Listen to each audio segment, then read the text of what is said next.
LDFുമായിട്ടുള്ള ഞങ്ങളുടെ അല്ലെങ്കിൽ അവരോടുള്ള എതിർപ്പ് ഞങ്ങൾ NDA ചേരുമ്പോൾ എങ്ങനെയാണ് അത് മാറുന്നത്? ഞാനാണ് LDFിനെ ഏറ്റവും കൂടുതൽ ശക്തമായിട്ട് എതിർക്കുന്നത്. LDFിനെ മാത്രമല്ല UDFിനെയും LDFിനെയും ഏറ്റവും കൂടുതൽ അവർ ചെയ്യുന്ന അഴിമതികളും അവർ ചെയ്യുന്ന കൊള്ളരുതായ്മകളും ഏറ്റവും കൂടുതൽ എതിർക്കുന്ന പാർട്ടിയാണ് 2020.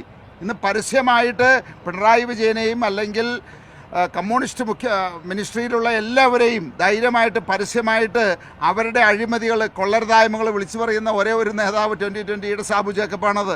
അപ്പോൾ എങ്ങനെ ഞാൻ അവരെ സഹായിക്കുന്ന ഒരു സമീപനം എടുക്കുന്നത്? ഞങ്ങൾ NDAയിലല്ലേ ചേർന്നത്. എനിക്ക് മനസ്സിലായില്ല എന്ത് രീതിയിലാണ് ആ ചോദ്യം ചോദിച്ചതെന്നുള്ളത്. ഇത്തവണ പലരും ആദ്യം വിചാരിച്ചിരുന്ന എന്താണ്, NDAക്ക് ഒരിക്കലും അക്കൗണ്ട് തുറക്കാൻ പറ്റില്ല. അത് തൃശ്ശൂർ പാർലമെൻറ്റിൽ തെളിയിച്ചു അക്കൗണ്ട് തുറക്കാൻ പറ്റുന്നത്.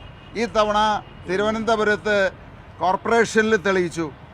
അപ്പോൾ ഇത്തവണ അതുപോലെ തന്നെ തൃപ്പൂണിത്തുറ അങ്ങനെ പല മേഖലകളിലും അക്കൗണ്ട് തുറക്കാൻ പറ്റുമെന്ന് തെളിയിച്ചു. അപ്പോൾ തെരഞ്ഞെടുപ്പിന് മുമ്പ് ചിത്രം അതായിരുന്നു. പക്ഷേ ഇപ്പോൾ ആളുകൾ പറയുന്നത് അതിനുശേഷം 2 ഡിജിറ്റായി. ഇപ്പോൾ 2 ഡിജിറ്റ് കഴിഞ്ഞിട്ട് എത്രയോ ഡിജിറ്റുകളായിരിക്കുന്നു.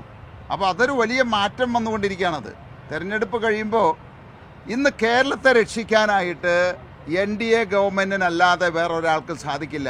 70 വർഷം നമ്മൾ LDFിനെയും UDFിനെയും പരീക്ഷിച്ചു. എന്താ നേടിയത്? നമ്മുടെ ആരെങ്കിലും കുട്ടികൾ ഇവിടെ ഉണ്ടോ? അതിൻ്റെ കാരണക്കാരാരാണ്? നിങ്ങൾ ഞാനുമല്ല. ഇവിടെ ഭരിച്ച് ഈ നാട് കട്ടുമുടിച്ച ഇവിടുത്തെ LDF UDFുമാണ്. ഈ 70 വർഷം കൊണ്ട് ഇവർ ചെയ്തതിനേക്കാൾ കൂടുതൽ 5 വർഷം കൊണ്ട് NDAക്ക് ചെയ്യാൻ സാധിക്കും. അതാണ് ഞങ്ങളുടെ ഗ്യാരണ്ടി.